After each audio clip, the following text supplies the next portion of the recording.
পিসি ভাইপোর আসল সম্পর্কটা ঠিক কি?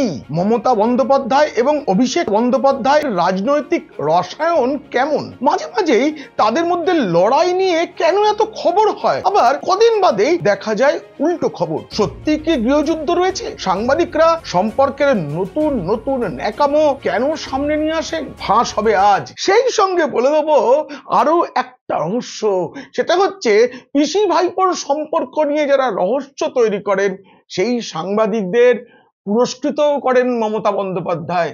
আজ এমন একজন সাংবাদিকের উদাহরণ দেব এবং তিনি যে পুরস্কার পেয়েছেন তার কথা শুনে চক্ষু চড়ক গাছ হয়ে যাবে। এই আলোচনা যদি ভালো লাগে অবশ্যই পিনাক্কি বলছে চ্যানেলটি সাবস্ক্রাইব করবেন। এখন দেখুন এবং শুনুন পিসি ভাইপোর সম্পর্ক নিয়ে পিনাক্কি বলছে। শুরু করব একটা কুইজ দিয়ে। আচ্ছা বলুন তো, নরেন্দ্র মোদীর পর ভারতের প্রধানমন্ত্রী কে হবেন? বলতে পারলেন না। বিজেপির সর্বভারতীয় সভাপতি জেপি নাড্ডার পরে বিজেপির সভাপতি কে? অনেক নাম। আচ্ছা, মুখ্যমন্ত্রী মমতা বন্দ্যোপাধ্যায়ের পরে তৃণমূল টিকে থাকলে মুখ্যমন্ত্রী কে?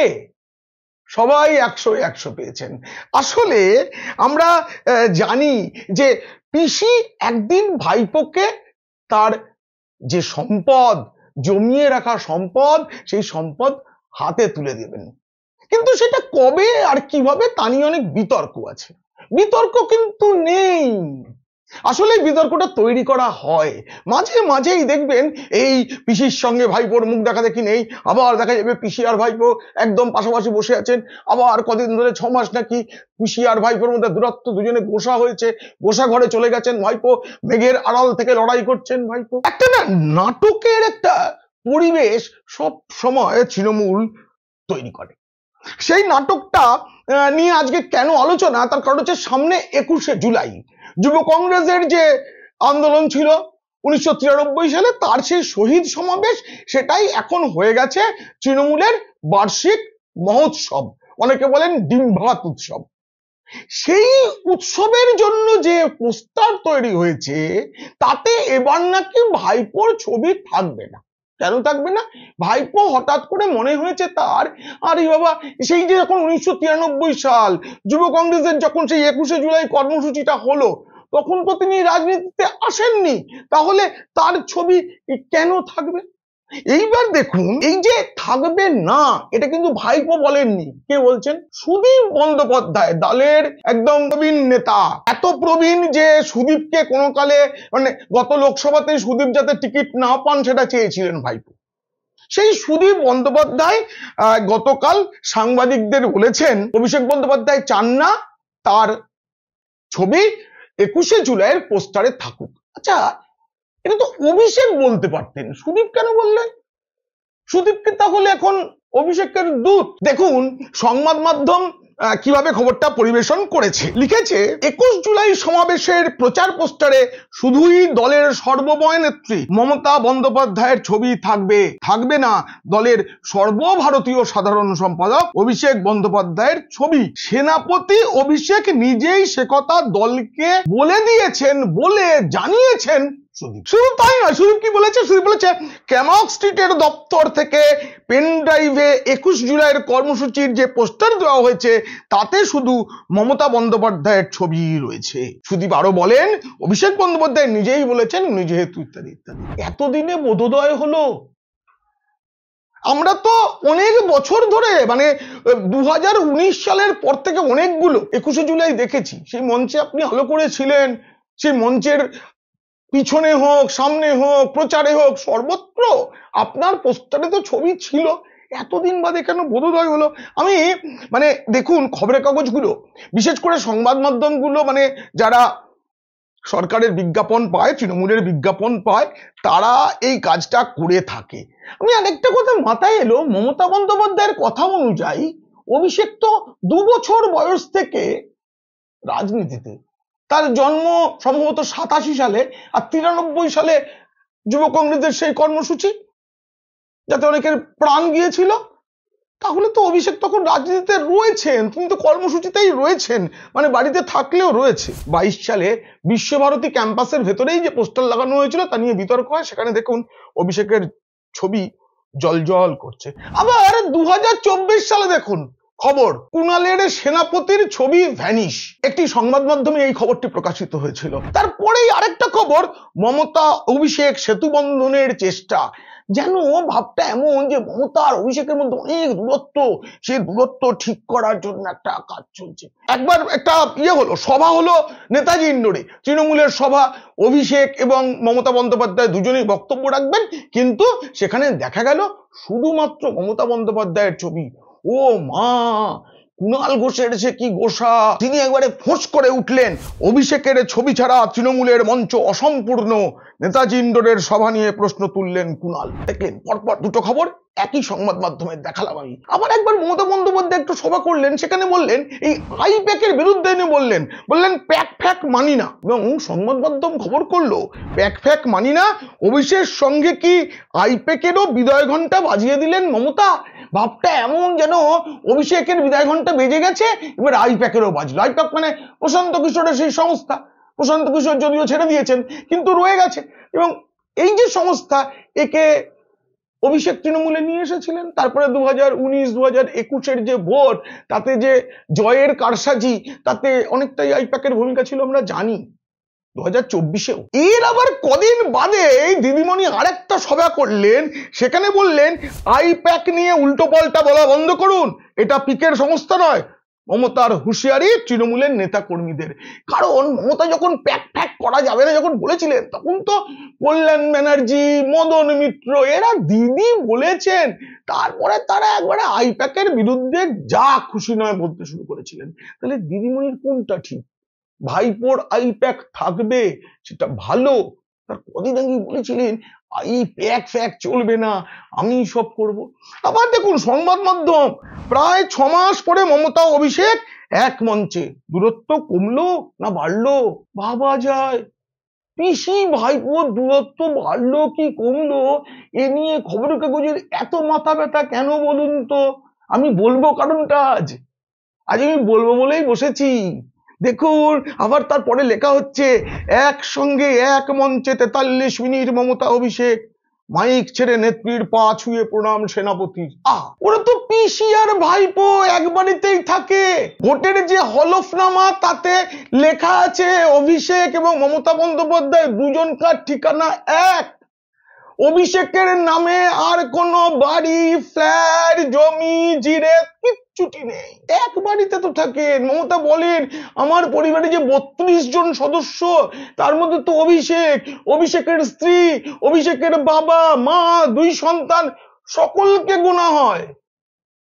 তারা নাকি মুখোমুখি হয়নি, কে দেখতে গেছিল? কিন্তু খবরের কাগজ এগুলো লেখে। কেন লেখে?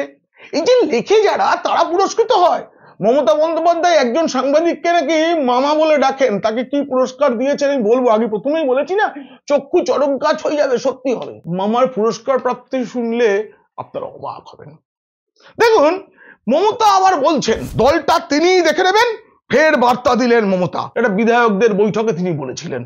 আবার কদিন বাদেই লেখা হচ্ছে রদবদলের পরে ফের গুরুত্ব অভিষেকের, মানে তৃণমূলটাই যেন শেয়ার বাজার, মমতা যেন নিফটি, আর অভিষেক ওই আর একটা কি আছে সেইটাই যে ওঠে আর নামে, শেয়ার বাজারের মতো পাওয়া যায়। এবং এগুলোকে খবরের কাগজ বড় বড় করে দেখায়। দেখুন এখনো আছে, শেষ সিদ্ধান্ত আমি নেব, দলের পূর্ণ রাশ নিজের হাতেই রাখার বার্তা আবার দিলেন মমতা। ওই খবরটাকে একটু সুন্দর করে, নেতাজি ইন্ডোর প্রায় তৈরি তৃণমূলের মহাসভার জন্য, তবে এই যাত্রায় সর্বত্র ছবি শুধু নেত্রী মমতারই। কি কষ্ট। আবার শুনুন, দেখুন এই যে গত 1 জানুয়ারি এই ক্যালেন্ডার বিতর্ক, প্রথমে যে ক্যালেন্ডার ছাপা হলো তাতে মমতার ছবিটা এইটুকু ছোট ছিল, এতটা বড় ছিল অভিষেক, চললো না। গোটা রাজ্যে ক্যালেন্ডার বিলি হয়ে গেছে, ছাপা ক্যালেন্ডার কত টাকা দাম সব বাতিল। আবার নতুন ক্যালেন্ডার 2 প্রকাশিত হলো, তাতে অভিষেক মমতা বন্দ্যোপাধ্যায় সমান নয়, মমতা একটু বড়। এই করে ব্যালেন্স করা হলো বলে খবরের কাগজে এলো, তার মানে লড়াই হলো। ঈদ পরে আবার দেখে গেল ঈদে পিসি ভাইপো একসঙ্গে। আপনারাই আমাদের জয় হুজুর মাই বাপ, আপনাদের ভোটই তো আমাদের সবকিছু, তারা বলতে একসাথে ঈদের নমাজে চলে গেলেন। এবারে কোনটা ঠিক কোনটা ভুল বলা মানে না সত্যি মানে দুষ্কর কাণ্ড। ওই বললাম না, এইরকম যখন বিতর্ক তৈরি হয় তখন আসলে পিসি ভাইপোর মধ্যে কোনো লড়াই নেই বলে যে প্রচার, এইসব প্রচারগুলো দিদিমণি ঠিক করা সাংবাদিক আছেন, তারা এগুলো মেটান, মিটিয়ে তারা বড় বড় প্রবন্ধ লেখান। এই যে দেখুন আমি যে প্রবন্ধটা দেখাচ্ছি, সাংবাদিক দেবাশিস ভট্টাচার্যের লেখা। সাংবাদিক দেবাশিস ভট্টাচার্য আনন্দবাজার পত্রিকার বিভিন্ন সময় বিভিন্ন পদে চাকরি করেছেন দীর্ঘদিন, তিনি অবসর ছেনি না। একের পর এক শোনা যায় নাকি দিদিরই নির্দেশে আবাপা তাকে সরাতে পারতো না, কিন্তু গত মার্চ মাসে তাকে আলটিমেটলি সরিয়ে দেওয়া হয়েছে। কিন্তু সরানোর পর দিদি একদম কালক্ষেপ করেননি। 15ই মার্চ মাননীয় দেবাশিস ভট্টাচার্য, যাকে মমতা বন্দ্যোপাধ্যায় নাকি মামা বলে সম্বোধন করেন, কিরকম মামা আমি জানি না, কিন্তু সম্বোধন করেন, তাকে বসানো হয়েছে chief commissioner monitoring and supervision under food and supplies department, government of West Bengal for a period of 3 years. 3 বছরের জন্য অবসরপ্রাপ্ত সাংবাদিককে মমতা খাদ্য সরবরাহ দপ্তরের মাথায় বসিয়েছেন। যতদূর আমি জানি দেবাশিস বাবুর লেখাপড়া সঙ্গে এই খাদ্য সরবরাহ এসবের কোনো যোগাযোগ ছিল না। তিনি সাহিত্য, তার লেখার গুণমান খুব ভালো ছিল, সাংবাদিক হিসেবে তিনি খুব প্রতিষ্ঠিত সাংবাদিক ছিলেন। দীর্ঘদিন বাংলার সবচেয়ে বেশি প্রচারিত যে দৈনিক আনন্দবাজার পত্রিকা, তাতে তিনি রাজনৈতিক সংবাদদাতা হিসেবে বড় মাপের কাজ করেছেন। এই পুরস্কারটা তিনি পেয়েছেন। বেতন কত জানেন? এই দেখুন, বেতন লেখা রয়েছে মাসে 2.5 লক্ষ টাকা। হ্যাঁ ঠিক শুনেছেন, 2,50,000 টাকা। এছাড়া তিনি প্রতি মাসে আরো পাবেন 15,000 টাকা করে কি একটা অ্যালাউন্স পাবেন। এছাড়া তিনি কনভেন্স অ্যালাউন্স পাবেন, প্রতি মাসে গাড়ি ভাড়া ইত্যাদির জন্য 60,000 টাকা পাবেন। এলটিসি আছে, তিনি 10,000 টাকা পর্যন্ত তাকে ইলেকট্রিকের বিল দিতে হবে না। এছাড়া তিনি হোমগার্ড পাবেন বাড়িতে, তার বাড়িটা ফ্রি ফার্নিশিং, রাজ্য সরকারের খরচায় সাজিয়ে গুছিয়ে দেওয়া হবে। উনি নিউজ পেপার এবং ম্যাগাজিন, খবরের কাগজ, পত্র পত্রিকা যত খুশি কিনবেন সেটা সরকার তার বিল মেটাবে, তার টেলিফোনের যাবতীয় বাড়ির এবং পকেটের সব মেটাবে। মেডিকেল ফ্যাসিলিটিস, একজন আইএএস অফিসার যা যা পায় তিনি তাই পাবেন।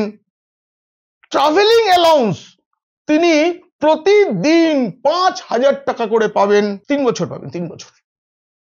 একজন সাংবাদিক তিনি সারাক্ষণ, অনেকে বলেন উনি কালি দিয়ে নয় তেল দিয়ে খবর লিখতেন। আমি বিশ্বাস করি না, আমি ওনার লেখা অনেক পড়েছি, আমার খুব ভালো লেগেছে। বিশ্লেষণ না, লেখাটার গুণমানের কথা বলছি।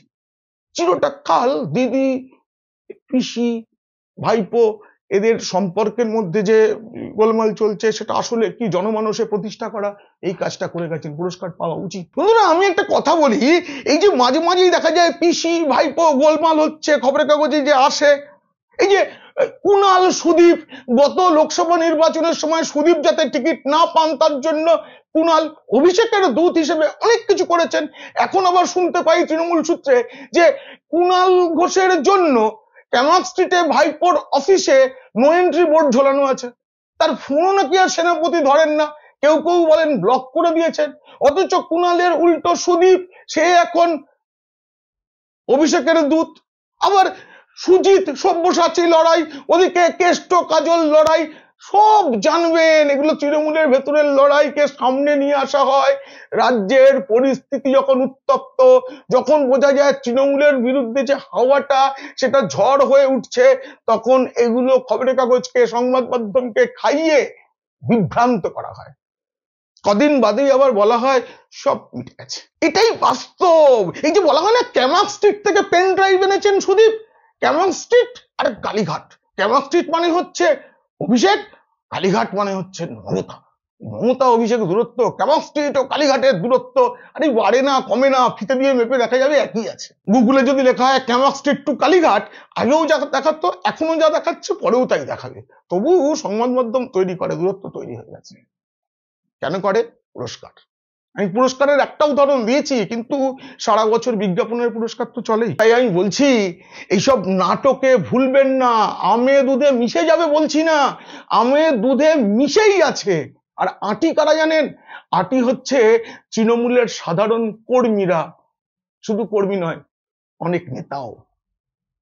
এই আলোচনা কেমন লাগলো জানিয়ে মন্তব্য করুন, ভালো লাগলে শেয়ার করুন বন্ধুদের, খারাপ লাগলে শত্রুদের।